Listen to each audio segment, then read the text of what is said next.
eu costumo contar isso para todo mundo, né? Porque as pessoas me perguntam, Marcos, por que você saiu, né, de uma empresa tão boa? Continuo apaixonado pelo Sicredi. Mas eu descobri que eu era um eu cheguei nessa época que eu saí a ser um perfeito ninguém, eu brinco, né? Porque eu atendia a demanda de todo mundo, mas eu não atendia as minhas próprias demandas.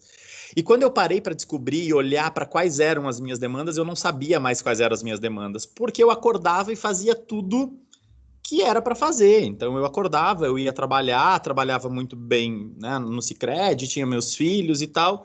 E isso já não me contentava. E eu já não parava mais para olhar para mim, né? Então, assim, isso me chocou muito. Quem já me conhece, estou vendo aqui umas carinhas conhecidas, né? Umas pessoas que já me conhecem sabem um pouco dessa história, mas eu peguei as rédeas da minha vida para mim.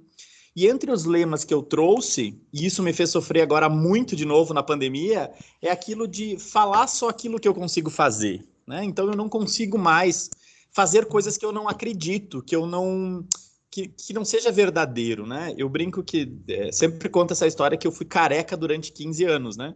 Até o dia que eu resolvi deixar de ser careca, né? Fui lá em meia hora, R$ 2.000, tu bota cabelo hoje. Eu sou ainda completamente careca, uso prótese e tal.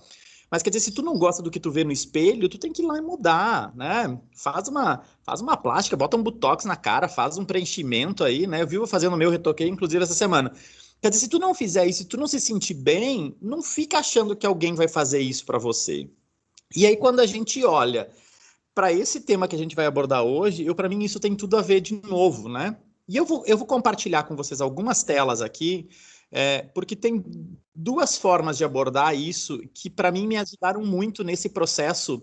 E eu, quando a ideia de falar de crise, eu de cara me venho à mente o dia 16 de março, quando eu recebi a notícia de que tudo ia parar, né, e que todos os meus contratos do ano tinham sido cancelados. Eu trabalho só se eu quer dizer, eu recebo só se eu trabalho, né?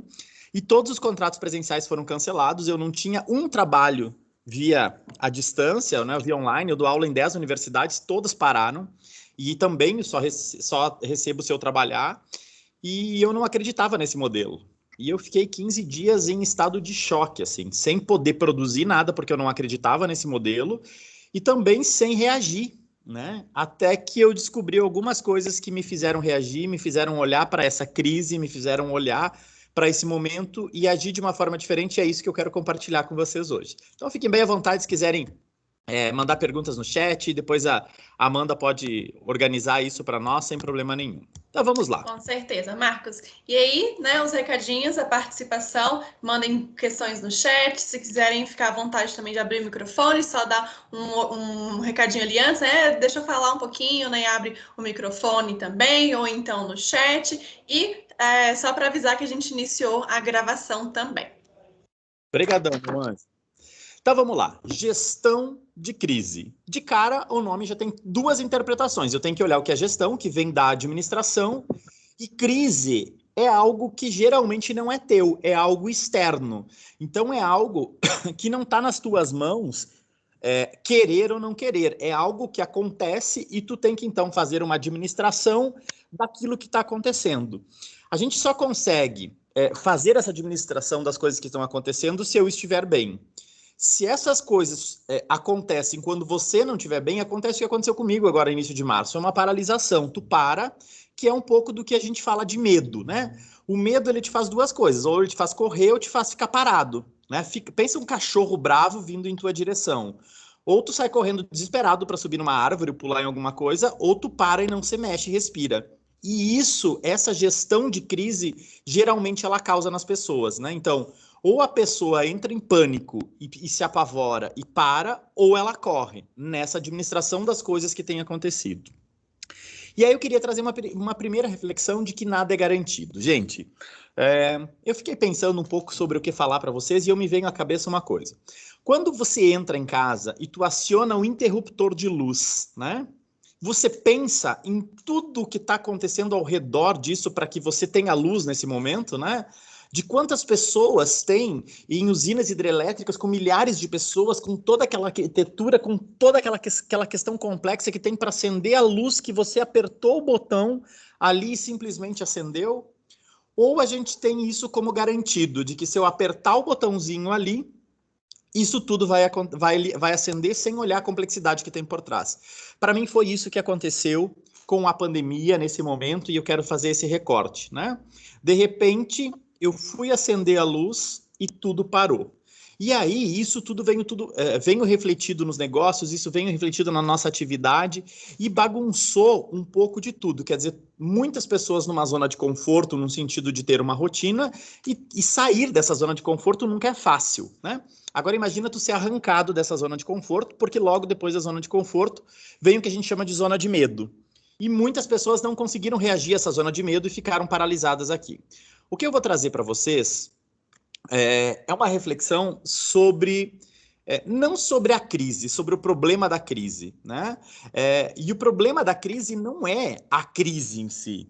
O problema da crise é sobre como nós reagimos a ela. Esse é o grande problema, né? Então, a crise está posta. Agora, como eu estou preparado para reagir a uma falta de luz? Como eu estou preparado para reagir a um lockdown, né? Fique em casa. Como eu estou preparado para reagir a alguma coisa que até então, para mim, era garantia de que aquilo estava funcionando. Então, quando eu olho para uma crise, o primeiro ponto a olhar é como eu, enquanto ser humano, estou reagindo àquela crise. E aqui vem crise conjugal, aqui vem, né, uma crise no relacionamento, aqui vem uma crise nos negócios, aqui tem uma seca na lavoura, aqui tem uma venda mal feita, aqui tem doença, qualquer crise. E a questão nisso é a gente olhar para a nossa mente. É como você está reagindo àquilo que está posto ali fora. E aí a primeira reflexão que eu quero trazer em relação à crise é sobre a questão da inteligência positiva. O que é inteligência positiva? Somente 20% das pessoas, isso é estatística, conseguem trabalhar ou atingir o verdadeiro potencial que a pessoa tem. Por quê? Como funciona o nosso cérebro? O nosso cérebro tem uma parte do nosso cérebro que é nosso amigo, tem uma parte do nosso cérebro que é nosso inimigo. E uma parte do nosso cérebro que a gente chama de zona neutra. O que é a zona neutra? A zona neutra é quando você está dormindo, quando o teu cérebro não está pensando, quando tu não está produzindo e tal. Então eu tenho uma parte que me sabota e uma parte que é o meu sábio que me traz para frente. Eu não sei vocês, mas vamos imaginar o seguinte. Eu às vezes acordo, vou tomar um banho de manhã e quando eu tô tomando banho, a minha cabeça ela começa, bom, depois daqui eu tenho que fazer isso, tenho que tomar um café, depois do café eu tenho essa live, eu tenho que fazer isso, tenho que fazer aquele outro, blá, blá, blá. E eu vou praticamente até o final do dia e volto. Esse pensar até o final do dia e voltar é isso que acontece na cabeça da gente. Quer dizer, tu vai e volta sem sair do lugar. Agora, esses teus pensamentos, a gente chama isso de psicoemocional. Esses pensamentos você está ganhando essa briga interna para fazer isso acontecer ou você está perdendo? Quer dizer, os teus sabotadores estão dizendo assim, não, agora depois tu tem que ir lá conversar. Não, mas essa pessoa não vai dar certo. Quer dizer, as coisas estão, tu tá permitindo que as coisas te sabotem ou tu tá ganhando, né? Então, a briga interna que acontece na tua cabeça, todos os sentimentos ruins que a gente tem, medo, ansiedade, raiva, todos esses medos ruins, esses sentimentos e essas sensações, sentimentos ruins e sensações, são provocadas pelos nossos sabotadores. Então, quer dizer assim, quanto você está sentindo esses medos, o quanto está sentindo isso frente a uma crise, frente a um problema que você tem. O que eu vou ensinar vocês a fazer hoje, nesse período curto que a gente tem, nessa primeira parte são 2 exercícios. Eu quero saber, nas últimas 24 horas, o quanto você ganhou essa briga na tua cabeça. Quer dizer, quanto tempo nas últimas 24 horas descontando a parte que tu estava dormindo, que a gente chama de zona neutra, o quanto você foi positivo ou você está sendo negativo. Né? Então, o negativo são os meus sabotadores e o positivo é a minha parte boa do meu cérebro.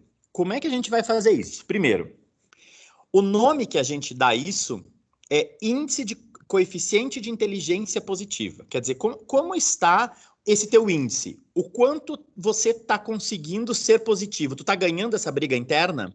E aqui é interessante, quando tu tá sozinho, isso é uma briga interna. Mas quando tu tem uma equipe, quando tu tá na família, esse QP a gente calcula do grupo. Então eu consigo saber se o grupo é negativo, se o grupo é positivo, né? Então, assim, a gente já vai olhar um pouco disso, por exemplo, no casamento. Se os dois estão com QP, com índice de coeficiente positiva baixo, se os dois chegar, por exemplo, a 44 nesse índice, é onde acontece o maior número de separação. O que geralmente acontece é que um está com QP alto e outro QP baixo. Eu vou ensinar vocês a calcular isso, né? Então, qualquer coisa que seja tentativa de a gente melhorar o desempenho, a gente tentar ser otimista, a gente correr atrás da felicidade, tem a ver com esse QP. E muito disso, muitas dessas nossas tentativas falham em função dos nossos sabotadores, né? Quando a gente fala desse QP, imaginem dois funis. Então, um funil menorzinho em cima e um funil maior embaixo. E quando eles se encontram, nesse ponto do meio que é 75%. O que é esse 75%? Se o teu cálculo que tu vai fazer depois der acima de 75%, quer dizer, eu estou usando minha cabeça para o positivo. Se o teu cálculo der abaixo de 75%, é porque você está com os teus sabotadores que estão ganhando essa briga interna dentro de você. Em relação à crise, em relação ao problema, em relação às atividades que tu tem para fazer. Nesse gráfico aqui que eu estou trazendo para vocês, tem alguns casos que eu coloquei aqui bem interessantes. Por exemplo, se isso acontece numa equipe, é uma equipe de alta performance se todo mundo tiver ali pelos 80%, 85%, a média da equipe tiver isso. Agora, olha na parte de baixo, que eu coloquei, se um casamento, quando uma relação, dois estiverem aí com QP 41, é onde acontece o maior índice de dissolução. A questão aqui é saber qual é o teu QP e qual é o teu coeficiente de inteligência positiva do teu marido, da tua mulher, né, da tua parceira, do teu parceiro, enfim, do grupo ou das pessoas que você se relaciona. Isso é muito interessante de a gente calcular. Então, o primeiro cálculo depois que eu quero que vocês façam eu quero saber, nas últimas 24 horas, quanto você usou tua cabeça por positivo. Qual é o teu QP? Esse é o primeiro cálculo. O segundo cálculo que nós vamos fazer é o seguinte, Marcos, o meu QP deu 60%, deu abaixo de 75%. O que está acontecendo comigo? Os teus sabotadores que estão ganhando essa briga. Mas que sabotadores são esses? Gente, a gente tem 10 sabotadores internos. 10.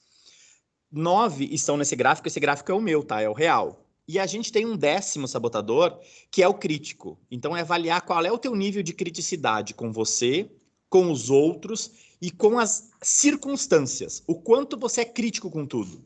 Mas quando a gente olha para esses 9, e quando tu for fazer o cálculo, que eu vou te mandar depois um link, te mandar para você fazer isso, tu vai fazer primeiro o teu QP e depois vai vir esse gráfico aqui. Coloca o teu e-mail certo que vai vir um relatório para ti desses teus sabotadores. Gente, olha o meu principal sabotador aqui, ó. É o hiperrealizador, é o 9 ali, ó. Esse hiperrealizador, o que é isso? Eu tenho uma sensação de não estar produzindo se eu não estiver com a minha agenda cheia. Quer dizer, a minha agenda tem que estar sempre cheia, eu tenho que estar sempre fazendo coisas, porque senão o meu sabotador me diz assim, me manda uma mensagem, tu não está sendo produtivo. Uhum.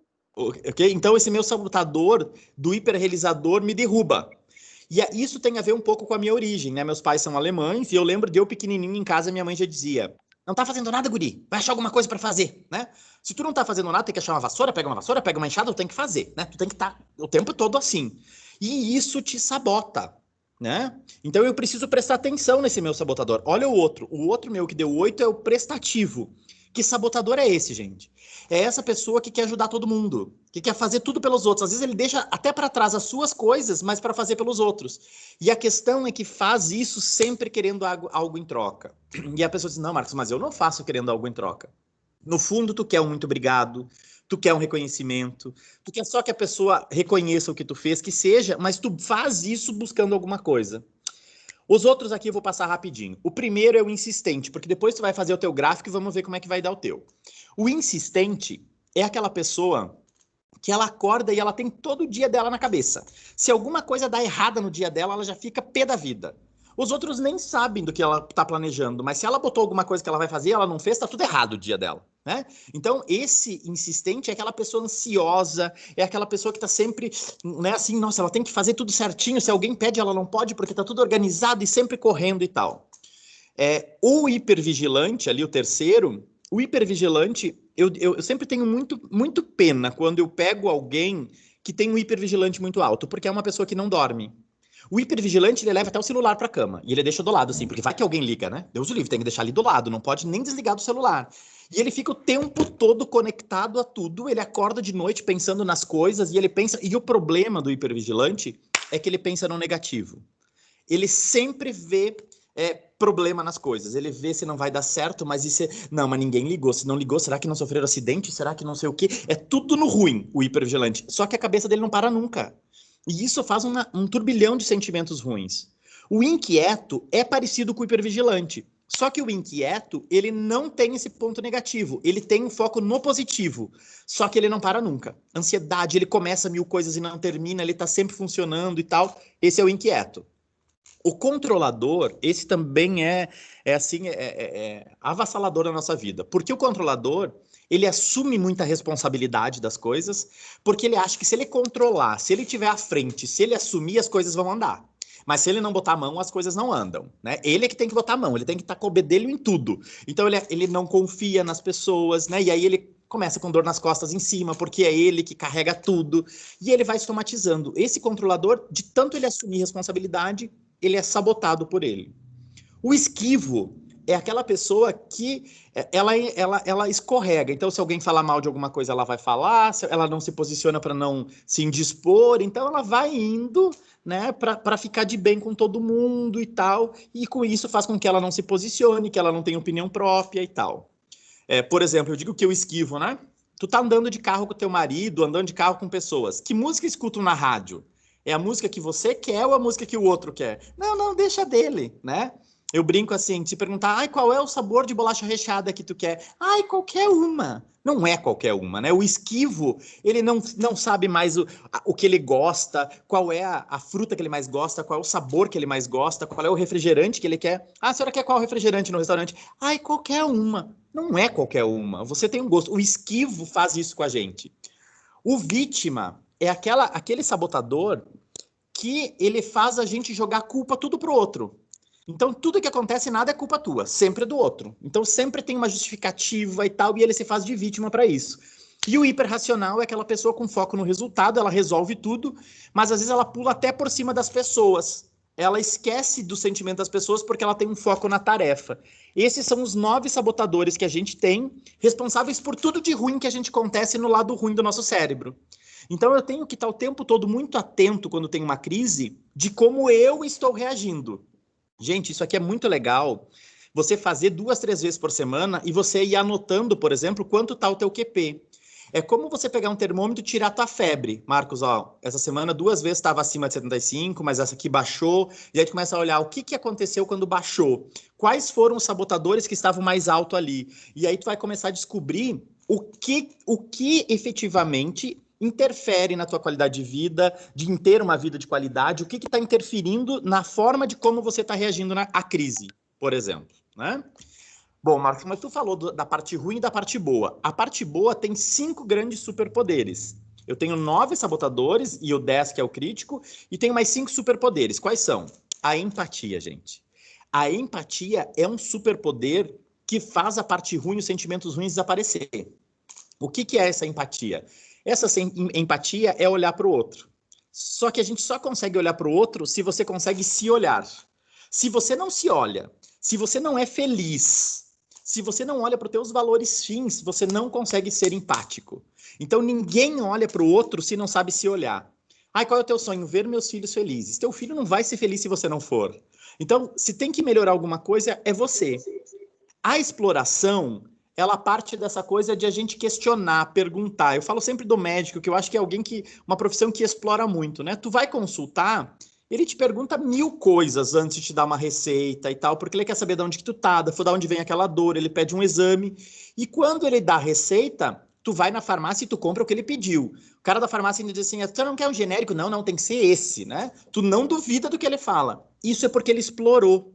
E às vezes a gente emite opinião de uma forma lá que é o sabotador nosso que está agindo, sem a gente explorar, sem a gente se importar de fato pelo outro, perguntar.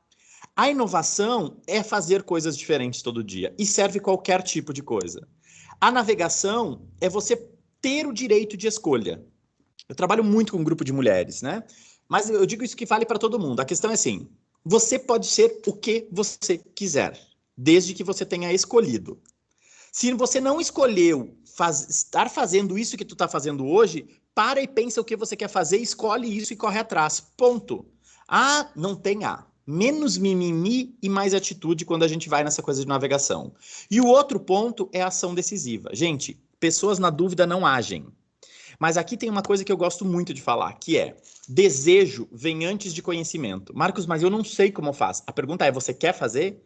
Se você quer, não importa se tu não tem estudo, se você não sabe como fazer, isso não importa nada. O que vale é a tua vontade, é a tua vontade interior em fazer alguma coisa. Então eu preciso estar o tempo todo olhando o que eu quero, quais são meus sonhos, quais são meus desejos e tal. Isso tudo que eu estou falando é desse livro. E aí, se vocês procurarem aí na internet o livro, ou até daqui a pouco, Amanda, se tu puder botar no chat para nós, o link é companhiadasletras.com.br/teste de inteligência positiva. Vai cair na página onde tem esse livro e tem essas duas bolinhas. Essa primeira bolinha é para calcular o quanto tu usou teu cérebro positivo nas últimas 24 horas, e a segunda bolinha é para tu usar e saber os teus sabotadores. Aqui tem um ponto bem interessante, gente, porque a gente olha para isso, olhando nas últimas 24 horas quais foram os teus sentimentos. E aqui tem uma coisa que a gente faz muito pouco, porque a gente olha o que a gente fez, mas a gente para muito pouco para olhar o que a gente sentiu, né? O que você sente ao fazer alguma coisa? O que você sente ao acordar? O que você sente ao estar sentado com a família no almoço? O que você sente? E esse teste faz você pensar nos teus sentimentos das últimas 24 horas. A gente chama isso de consciência. Então é um teste que mede a nossa consciência, não a nossa inteligência. A inteligência é a nossa capacidade de fazer coisas. Mas a questão é parar, e o grande segredo de hoje, gente, é a gente se olhar. É a gente olhar os nossos sentimentos. Você é feliz, por exemplo? Ai, Marcos, eu nem sei o que é felicidade, né? Mas o que é felicidade? Né? O que você gosta? E isso tudo faz muito sentido quando a gente para olhar para os nossos sentimentos. Então, minha primeira dica em relação à gestão de crise é olhar como o teu cérebro está se comportando no momento de crise. Se você está conseguindo reagir sendo positiva, e se você não está, quais são os teus sabotadores? Esse é o primeiro ponto. Repete o nome do teste? Então vamos lá, companhiadasletras.com.br/teste de inteligência positiva. Vê se abre essa telinha amarela, senão eu já coloco... Abriu a telinha amarela? Conseguiu? Senão eu copio o link aqui e já coloco aí também, Amanda. Se tu não conseguir, me avisa. Tá bom? Só um minutinho que eu já coloco. Tá.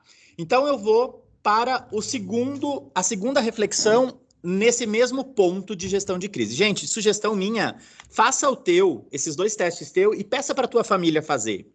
E analisa na tua família todo mundo qual é o índice, qual é o QP. E vê na tua família quem tá com a cabeça muito para baixo. Gente, isso aqui para identificar estresse, para identificar até assim alguma coisa assim de depressão é muito legal.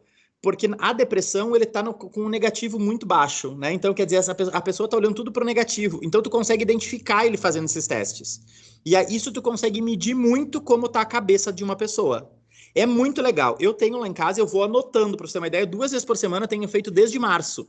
Como eu estou me comportando frente ao movimento que a gente está vivendo. Como a minha cabeça, como eu estou conseguindo reagir a isso. Essa é a primeira reflexão.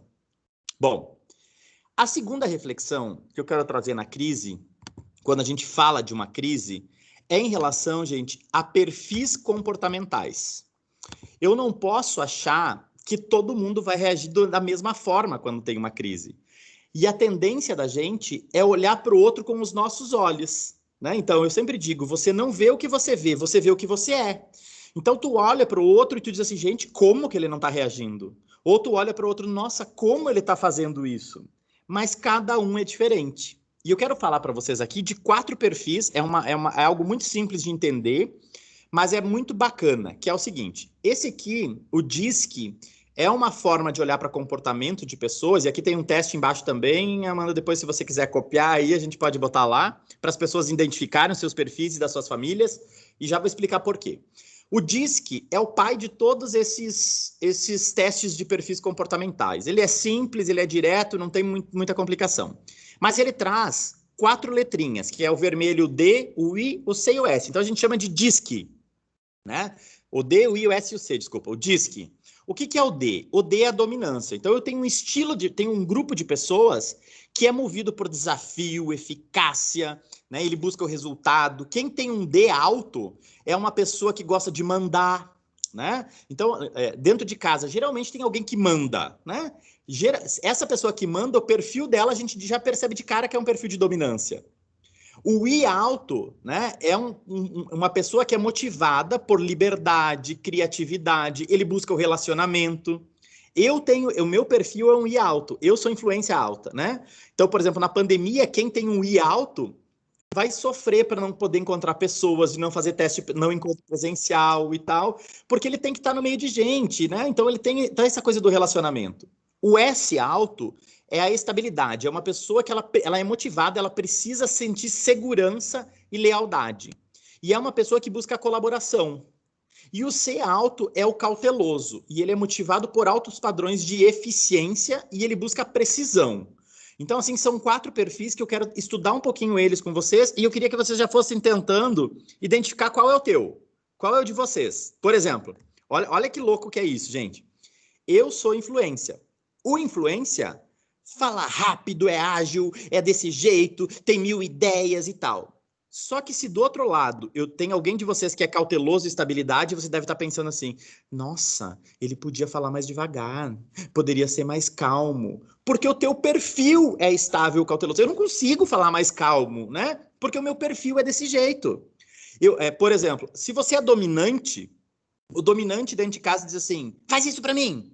E daqui a pouco ele fala, não fez? E ele não fez o quê? Mas eu te pedi para fazer. Porque o dominante só dá uma frase curta e ele manda a pessoa fazer. Mas o cauteloso, que ele tem que ter informações, ele precisa saber o que é que tu faça, o que eu tenho que mudar, o que eu tenho que fazer. Então, se ele não tiver um conjunto de informações, ele não vai fazer.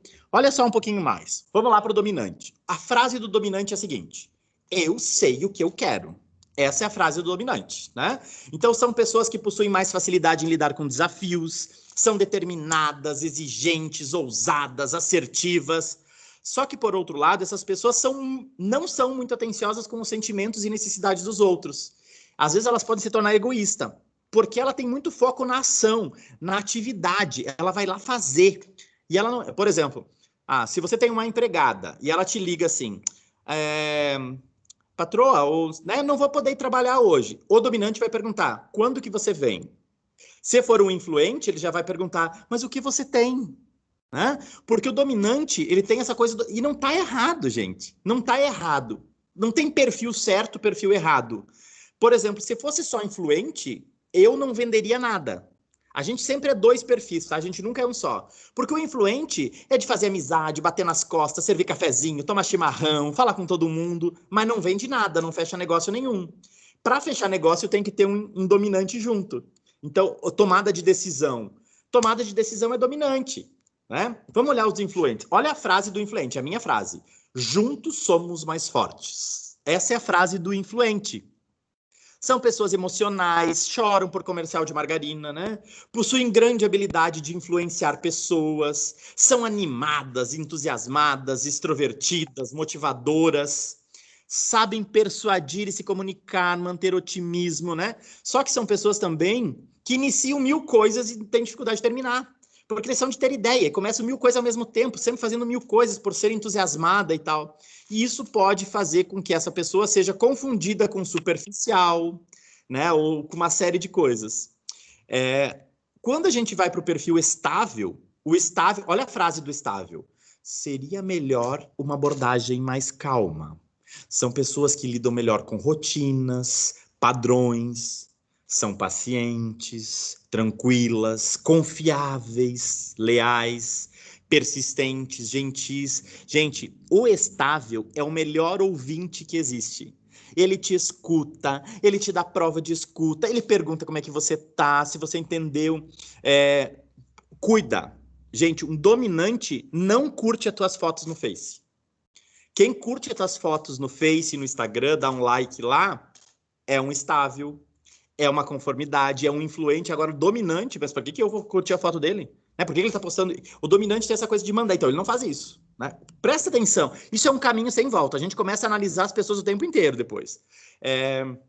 Outra coisa da estabilidade é muitas vezes o estável que busca segurança e tal, ele vem às vezes acompanhado do medo de mudança. Porque como ele precisa se sentir seguro, se muda alguma coisa, ele se sente inseguro.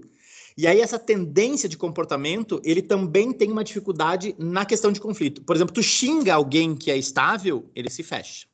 Ele fica quieto na dele, não faz mais nada, ou ele se emburra, faz um benço desse tamanho e fica na dele. Isso é perfil. Quando eu descubro o perfil das pessoas, eu sei como lidar. Gente, isso aqui evita briga dentro de casa, evita grito, evita tanta coisa legal. E aí o último cauteloso é, eu gosto de fazer as coisas do jeito certo, né? Só que o jeito certo é o jeito dele. Então, o cauteloso são pessoas que possuem maior facilidade em lidar com regras, processos, são metódicas, analíticas, técnicas determinadas. Esses aqui seguem ordem, seguem normas, realizam suas tarefas com um cuidado exemplar, assim. Eles chegam a se perder de tão perfeccionistas que tem nas regras, nas coisinhas que tem para fazer, né? E são pessoas muito críticas com elas mesmas, com as outras pessoas e tal. Eu em casa, né? Eu tenho um casal de filhos gêmeos, né? O João e a Maria vão fazer 17 agora. E os dois estudando em casa e eu fico analisando eles, né? A Maria Luísa, ela acorda às 8 da manhã, hoje, né? De novo, acorda, pega o caderninho dela, pega um leite com chocolate, senta na frente do computador e ela estuda até o meio-dia. O João Vitor, para tirar da cama, é uma tristeza, e daí ele bota um fone de ouvido, daí ele tá com o celular, daí ele levanta, vai lá olhar os cachorros, daí ele volta, lá. Ela é conformidade. Se caiu uma coisinha na folha, no caderno dela, arranca a folha, ela passa limpo de novo, né? Nas provas, a Maria Luísa faz a prova sem colar. Ela tira 7,5, 8,5, mas é ela estudando. O João Vitor pega a pergunta que o professor dá, cola, bota no Google, acha a resposta, tira 100 em tudo. São perfis diferentes. Ele é influente. Ele tá sofrendo muito com essa pandemia por não poder encontrar os amigos e tal. E ela é conformidade. Eu não posso comparar os dois. Eu não posso olhar para os dois, gente, e dizer qual é melhor, qual é pior. Não existe melhor e pior. Não tem um perfil bom e um perfil ruim. Não existe o perfil certo. A questão, quando a gente olha, nessa segunda reflexão que eu estou fazendo sobre a crise eu preciso aceitar como cada um reage aos problemas, às crises que vêm. Né? Então, o problema, de novo, eu vou trazer, não é a crise. O problema é como a tua cabeça reage à crise e como o teu julgamento das pessoas que te cercam reage a isso. Então, você tem que cuidar de como você reage para isso e você tem que fazer uma gestão de como as pessoas ao teu redor reagem àquilo, porque tudo isso interfere, gente, na tua qualidade de vida. Interfere no jeito que tu vive. Por quê? Isso tudo que a gente só quer ser feliz. Eu tenho trabalhado um conceito muito bacana. Deixa eu contar essa historinha rápida. O Butão é um país, né, muito longe, um país budista, e que em certa época do Butão, um rei assumiu e ele disse assim, chega de as pessoas olhar para o nosso país como um país pobre. Porque a gente, na época, olhava para o Butão como um país com uma renda per capita muito baixa. O PIB do Butão era muito pequeno. E ele diz, as pessoas vão parar de olhar para o nosso país e olhar para a gente como pobre. A gente vai começar a medir agora não mais o produto interno bruto. Nós vamos passar a medir a nossa felicidade interna bruta. E esse conceito de felicidade interna bruta vem para dentro das famílias, para cidades, para dentro das empresas. Eu estou com várias empresas medindo a felicidade interna bruta das empresas. Então eu não quero mais saber se você é rico porque você tem dinheiro. Eu quero saber se você é feliz. Porque, gente, no cemitério, tu não vai levar nada. A questão eu tô com um coach meu trilionário. E eu disse, fulano, por que você me procurou? E ele disse, Marcos, eu não tenho nada. E eu disse, defina nada para mim, né? E ele disse, olha, eu era casado, a minha esposa caiu, quebrou a clavícula faz uns 2 anos, e eu fiquei sozinho. Só tenho uma filha que mora nos Estados Unidos, eu não vejo ela há 2 anos. E eu trabalho que nem um condenado, moro numa casa com 6 funcionários, não tenho tempo para nada, só para administrar tudo, eu não tenho nada. É disso que a gente fala, né? Gente, a crise vai vir, né? E ela vai estar aqui. Você vai estar aqui. A questão é como você olha para tudo isso que está acontecendo ao teu redor. Quem já me ouviu sabe que eu falo de uma historinha que para mim mexeu muito comigo, de uma vez que a minha filha chegou para mim e me disse assim, pai, do que você gosta? E eu disse, ai, mana, de uma cervejinha, de reunir os amigos, de um voleibol, de cavalo, de cachorro. Ela olhou para mim e disse, Só? E eu disse, não, tem mais, né? E falei mais coisas e tal. Lá pelas tantas, ela me disse, eu disse, Maria Luísa, o que tu quer saber? Ela disse, não, pai, eu só fiz uma pergunta. E eu me dei por conta que as coisas que eu falei que eu gostava, nada eram coisas do meu dia a dia. E aí, o que isso quer dizer? Né? Felicidade não existe. Existem momentos felizes. Só que se as coisas que eu gosto, que eu faço para me sentir feliz, não acontecem no meu dia, acontecem em final de semana, acontece uma vez por ano quando eu tiro férias, acontece lá quando eu casei, quando eu separei, quando eu fui na faculdade, sei lá. Quer dizer, você não é feliz no dia a dia? O que a gente precisa olhar para tudo isso e reagir e cuidar é cuidar da gente. É olhar o quanto você está sendo feliz. E aí, para isso, tu precisa começar com coisas muito simples, do tipo, quando você acorda, como é que você gosta de acordar? Como é que você gosta de tomar o teu café? Como é que você gosta de escovar o teu dente? Né? De novo, gente, empoderamento nada mais é do que eu fazer as minhas escolhas e conseguir olhar para as escolhas, né? Você acordou com o celular no soneca de 5 em 5 minutos porque você botou e você escolheu e você quis acordar desse jeito. E tu não tá fazendo isso porque tá alguém te obrigando. Você não acordou mais cedo e botou uma mesa linda de café da manhã porque optou dormir, porque você quis.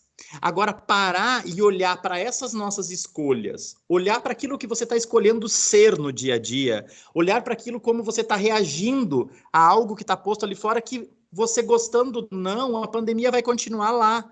A questão é, você não muda uma crise, você não muda o que o outro pensa de você, você não muda o que o outro fala de você, porque o problema não está na crise, o problema não está no que o outro fala, não está no que o outro pensa, o problema está em como você reage a tudo isso que está acontecendo fora de você. Então a grande pergunta é, como você está reagindo à sua vida? Com as crises, com a felicidade e tal. E para isso, para mim, tem duas coisas. É olhar para o teu índice de inteligência positiva, olhar para a tua inteligência positiva e olhar também para como você está se relacionando com as pessoas. Espero ter atendido, ter feito uma reflexão. Amanda, querida, eu sei que tu tem perguntas, corri um pouquinho para dar tempo de a gente ouvir as pessoas também um pouquinho. Tranquilo, Marcos. Aqui a gente fez algumas reflexões, né? E aí, pessoal, se alguém quiser trazer alguma pergunta para o Marcos, já fique à vontade para trazer no chat, ou então, às vezes, para abrir o microfone também, tá? Mas para a gente iniciar, então, Marcos, eu tenho uma pergunta para você. Vamos lá. Em tempos de crise, né? Como que a gente pode controlar os nossos sabotadores, né? Você trouxe a questão do sabotador. Então, nos tempos de crise, como que a gente controla esses sabotadores? Amanda, essa pergunta é sensacional. Por quê? Eu vou fazer um cálculo e meu sabotador deu um monte de coisa ruim agora, gente. Estou apavorado, o que eu faço, como é que eu controlo esses sabotadores? É muito simples. Eu tenho 3 dicas para isso. A primeira delas é, primeiro, identificar, né? Então, tu tem que saber o que te sabota, o que tá causando o teu medo, o que está causando a tua solidão, o que está causando a tua inveja, o que está causando a tua angústia. Isso são sabotadores. Então, quando tu identifica, faz aquele exercício ali e identifica quais são, tu começa. Eu gosto de apelidar os meus sabotadores. Né? Então, eu tenho 3 sabotadores que têm apelidos. Então, quando eu percebo no meu dia que esses sabotadores estão me tomando conta, eu chamo ele pelo apelido. Então, para mim, o primeiro ponto, gente, é você identificar eles e apelidar esses sabotadores. Eu sugiro para todo mundo fazer isso. A outra coisa é que quando eles se manifestam no teu dia, que muito se manifestam o dia todo, é você dar um passo para trás, dar uma respirada, né? Ou seja, dá uma respirada, percebe que é você que está no comando. Por que o sabotador age na vida da gente? Porque às vezes a gente não percebe, a gente não... eu dou conta, eu vou. Eu sinto uma frustração, mas eu seguro. Eu me sinto chateada, mas eu seguro. E você acha que é forte. Aí é um outro tema, Amanda, que eu gosto muito, que é falar de arquétipos, né? Os arquétipos nada mais são do que umas forças ocultas que estão na nossa vida. E as mulheres, principalmente as mulheres, elas, desde pequenininhas, elas têm um arquétipo de guerreira. E a mulher acha que ela segura as pontas, e ela é batalhadora, e ela vai para cima e tal. E ela esquece que ela pode acionar o arquétipo da rainha. Que ela não precisa ser guerreira o tempo todo, que ela não precisa batalhar o tempo todo, que ela não precisa segurar as pontas, ela pode trazer um arquétipo da rainha e ela curtir a vida. Então, os sabotadores, para mim, é identificar, apelidar eles e quando eles se manifestar, dá 3 passos para trás, dá 3 respiração e respira naquele momento e toca o baile e mostra que é você que está no comando da tua vida. Gente, é simples e funciona. Respondi, Amanda? Legal. Respondeu, Marcos. E deixa eu te fazer uma outra pergunta.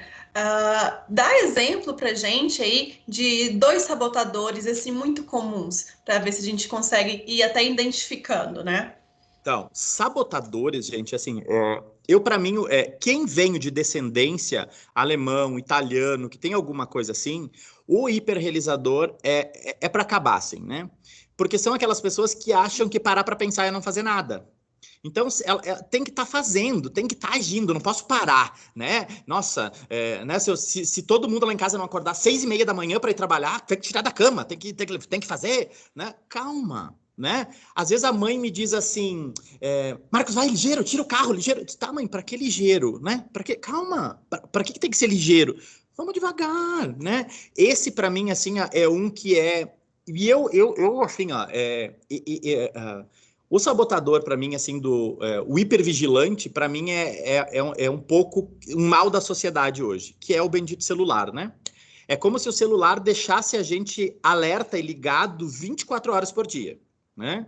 Eu tenho feito, gente, uma desintoxicação de celular. Por exemplo, eu tenho desligado o meu celular quando eu tô com os meus filhos à noite, né? Então, noite lá em casa, a gente tem, todo mundo desliga o celular, a gente tem feito uma leitura, a gente tem...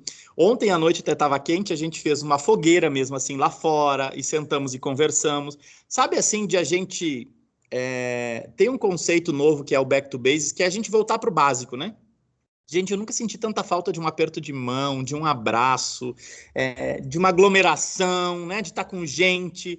Quer dizer, por que a gente não faz isso, né? Ai, não, Marcos, eu não tenho tempo, né? Não tenho tempo. Gente, não existe não ter tempo. Quem fala que não tem tempo é porque está precisando de auxílio urgentemente. Porque não é que você não tem tempo, é que você não está priorizando as coisas da tua vida.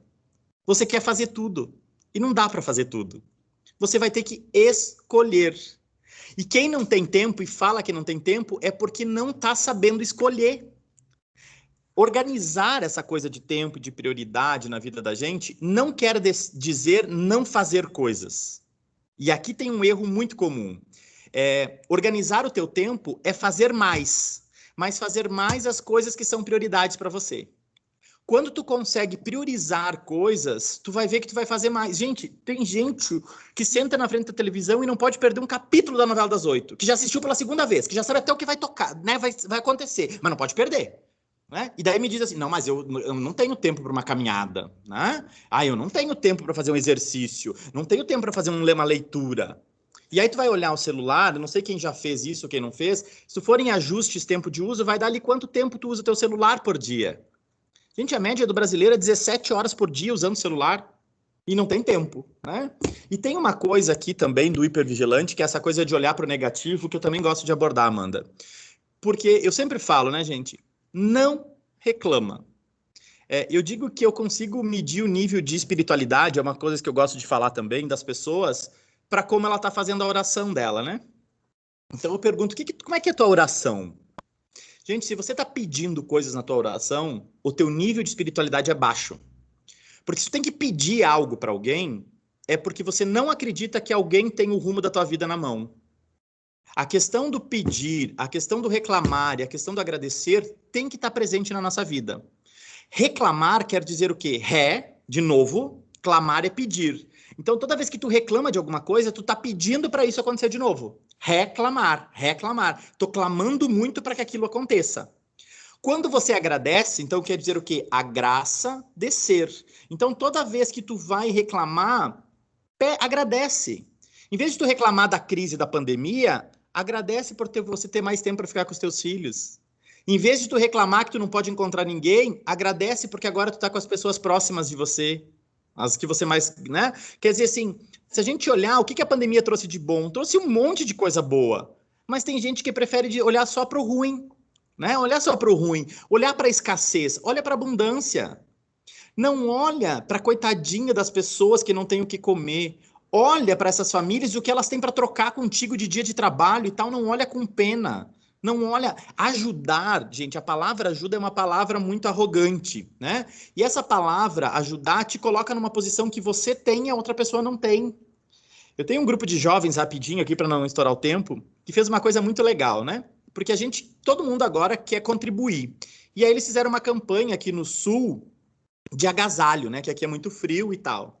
E aí o que eles trouxeram? Geralmente, cada um cata as roupas velhas que tem em casa, que não usa mais aquelas roupas, né? E taca e doa para os outros, numa sacolinha de supermercado branca, taca tudo ali dentro e vai. Eles fizeram o contrário. Eles foram visitar as famílias e mapearam o nome da família, tamanho de roupa e tal. Pegaram todas essas doações, pegaram um Downy, aqueles amaciante grande, lavaram tudo isso, deixaram bem cheirosinho, passaram. E de acordo com o tamanho das roupas que a família precisava, eles fizeram os cartõezinhos e entregaram, fizeram embalagem de presente e mandaram para as famílias aqueles presentes. É completamente diferente. Então é disso que eu tô falando, assim, sabe? De a gente aproveitar a vida, a gente curtir a vida. A crise tá lá, mas como você tá reagindo a isso, né? Então acho que esses dois sabotadores, Amanda, aí do hipervigilante, desse que não deixa a gente desligar nunca, eu acho que são os principais. Meninas, alguma pergunta?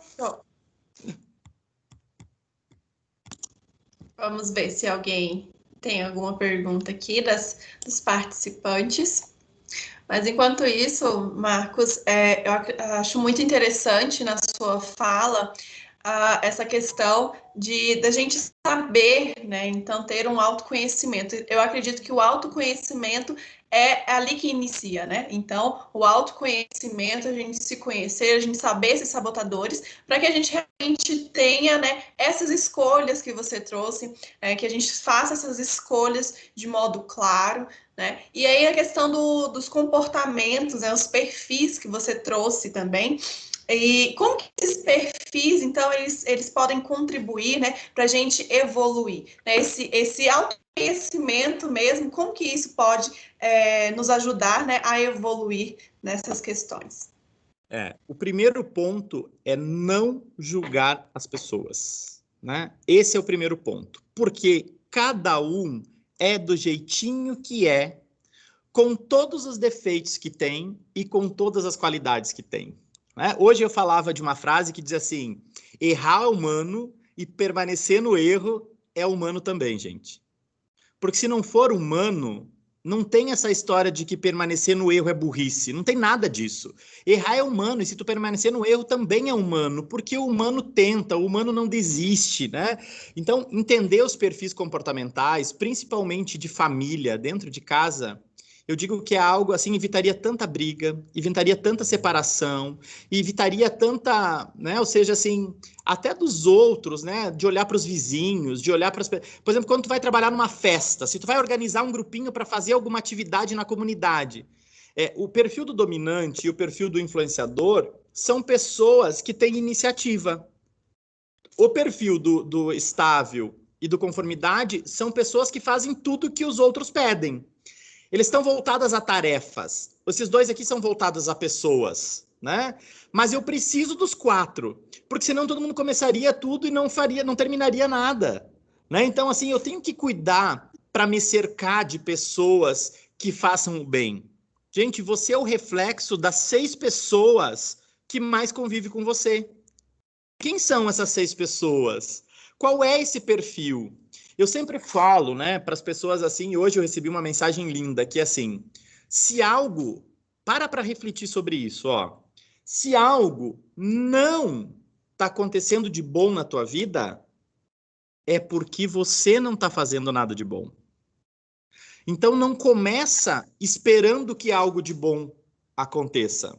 Comece fazendo algo de bom para os outros. Se você fizer algo de bom pelo outro, vai voltar para você. Se não tá voltando, é porque você não tá jogando. É como você se jogasse e voltasse. Daí tu quer só que vem, mas não tá indo. Então acorda amanhã de manhã e acha uma pessoa que tu não conversa há um bom tempo, ou que você tá brigada, e manda uma mensagem para essa pessoa. Diz o quanto ela é importante para você. Gente, me lavei chorando de manhã, porque eu acordei com uma mensagem de uma menina me falando da época que a gente estudava junto, de o quanto era bom, de quanto era legal isso, sabe? Aquela época, de o quanto eu fui importante na vida dela, de o quanto ela sentia essa...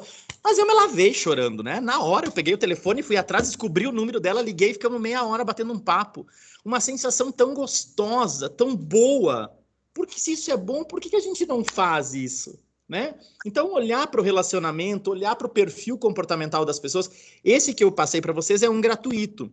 Mas a gente tem outros que são pagos, né? Por exemplo, um PDA custam R$ 150 para tu fazer, que ele vai trazer se a pessoa está motivada, se ela não está motivada, como é que está o autocontrole dela, como está o nível de energia, como está a tomada de decisão. Quer dizer, então é uma análise comportamental para tirar uma fotografia tua.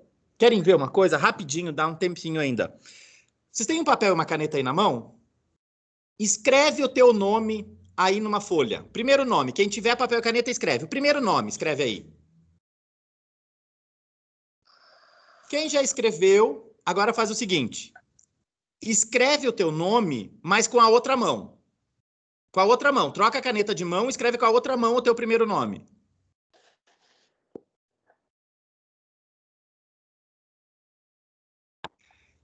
Gente, escrever a primeira vez que eu pedi para tu escrever, que tu escreveu com a mão certa, é a tua vida, é a tua rotina, é quem você é.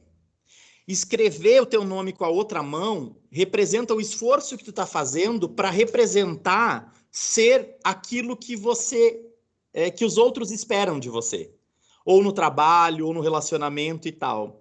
Vai dizer que não é muito mais fácil você escrever com a mão certa. Então, saber o perfil comportamental, Amanda, olhando para isso, é a gente treinar a escrever com a mão certa. Eu não consigo ensinar um pato a subir em árvore e um esquilo a nadar. Eu tenho que saber ensinar o esquilo a subir mais rápido e o pato nadar melhor, né? E de novo, gente, não olha para os teus defeitos, né? Olha para aquilo que você tem de bom, porque todo mundo tem um monte de coisa ruim, mas todo mundo tem um monte de coisa boa. E você é do jeito que você é, e isso faz muito bem para um monte de gente. Tá bom? Não sei se eu respondi, Amandinha. Ah, com certeza. Com certeza. Aqui no chat, então, a gente teve que a Aline trouxe, então, que errar é ter uma oportunidade de aprender a fazer certo da próxima vez, né? Então, muito naquilo que você trouxe, errar é humano e aprender com aquilo ali, então, é o que ela trouxe, né? A oportunidade de aprender a fazer certo da próxima vez. E tá tudo bem, né, Marcos? Essa é uma questão de que a gente não pode ficar se martirizando mesmo, né? Então, aprendi e vamos, né? Bola para frente. Isso aí. Legal. A Fran trouxe ali, então, a questão também de que você falou, a gente tem que jogar para voltar, né? E ela trouxe ali uma reflexão, então, para sacar, então tem que depositar, né? Com E quando certeza. você trouxe essa... e quando você trouxe essa fala, me lembrou muito na questão do segredo, né? Tem um livro chamado O Segredo que fala, né? Você atrai aquilo que você pensa, o que você faz, né? Então, aquilo que você faz e o que você pensa é aquilo que você vai atrair, né? No universo, ao seu redor também, né? Ana Maria, você está com a mão levantada, você gostaria de fazer um comentário? Não, está me ouvindo? Estamos. Não, eu só queria fazer um comentário que quando o Marcos falava aí das descendências, né? Ele é de alemão e eu sou descendente de italiano. Então, toda essa agilidade, esse corre-corre aí, me tocou muito, porque como ele falou, né? Se eu não tiver agenda cheia e de manhã falar, eu tenho isso, para mim eu me considero assim uma pessoa que está encostada, parada, sabe? Então eu tenho que estar agindo, correndo, fazendo. Então, ele falando, eu até ri, eu falei assim, olha a Ana Maria aí, né? E eu tenho essa mania de que quando eu não estou correndo atrás de alguma coisa, se eu me sentar um minutinho, eu falo, gente, será que eu não tenho nada para fazer? Então, essa colocação que ele fez, eu me coloco muito, né? Esse dia a dia. Eu acho que é essa descendência nossa mesmo, europeia, que faz com que a gente não pare, né? E coloque... E dá para ser diferente. Gente, eu contei para o pessoal, eu fui morar num sítio, estou morando num sítio agora, né, com cavalo, com cachorro.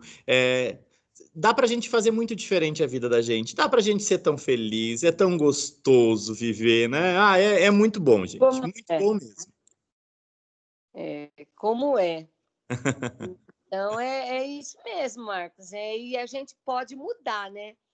Eu estou me reeducando muito. Essa pandemia me fez eu aprender a me reeducar. Né? Que maravilha.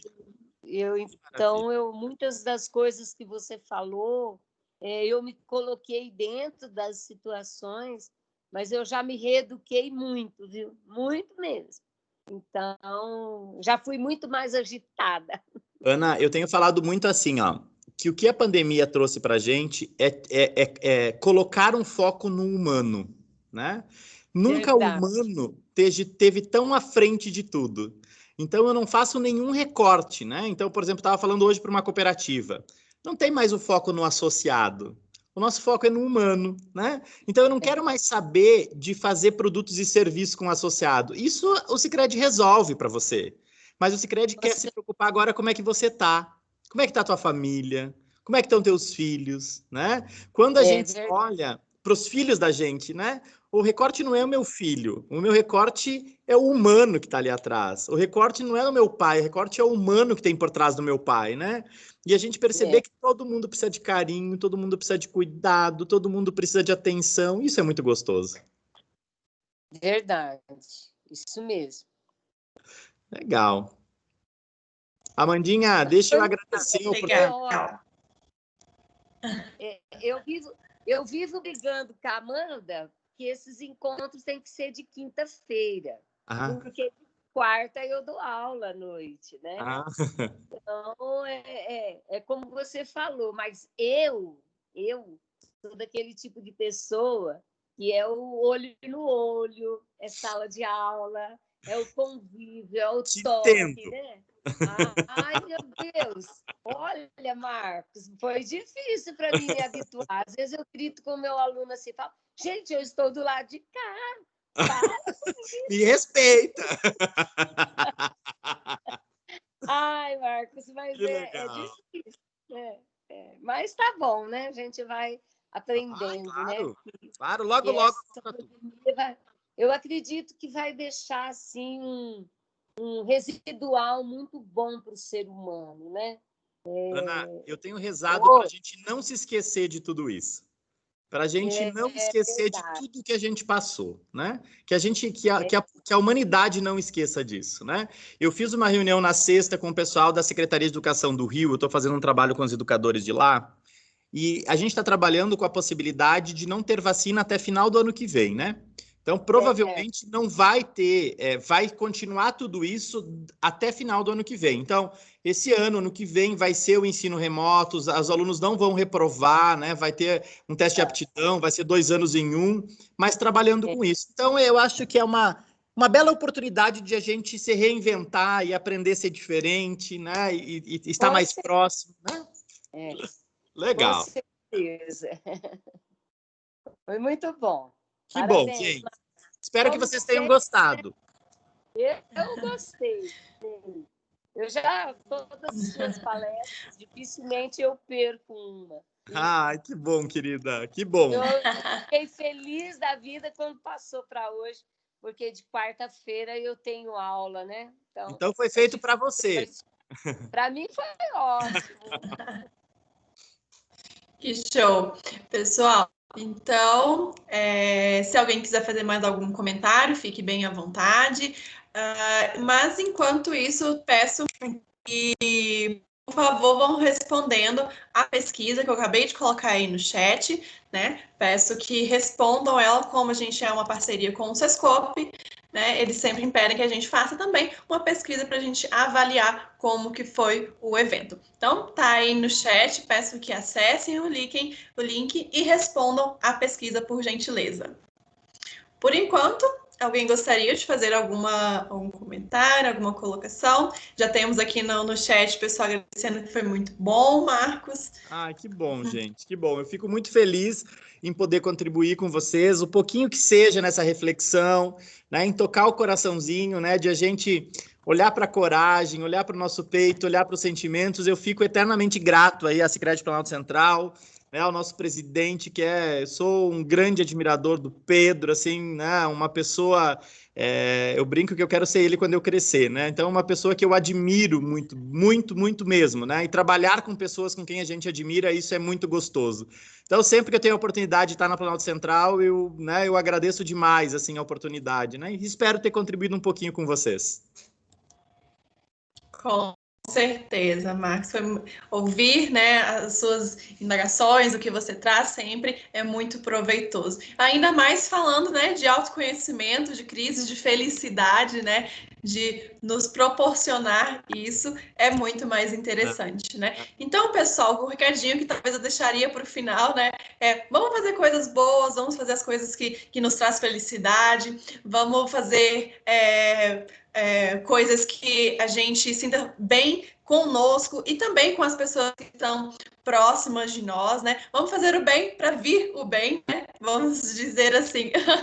Seria o meu recadinho final. Bom, pessoal, peço novamente, respondam a pesquisa, por gentileza. E, Marcos, muito obrigada pela parceria de sempre, né? Agradeço a todos que estiveram conectados aí conosco e reforço também que semana que vem a gente tem um outro encontro marcado aí com o Marcos novamente, né? A Mara e a Jaque, que a gente já conheceu em encontros passados, e a gente vai fazer um bate-papo entre esses três profissionais incríveis, né? Então, muito obrigada por cada um. Por favor, novamente respondam a pesquisa. É de muita importância essa pesquisa ser respondida. Gente, um beijo para vocês. Até beijo. Beijo na família. Beijo, então. Obrigada. Isso aí. Um beijo, pessoal. Até mais.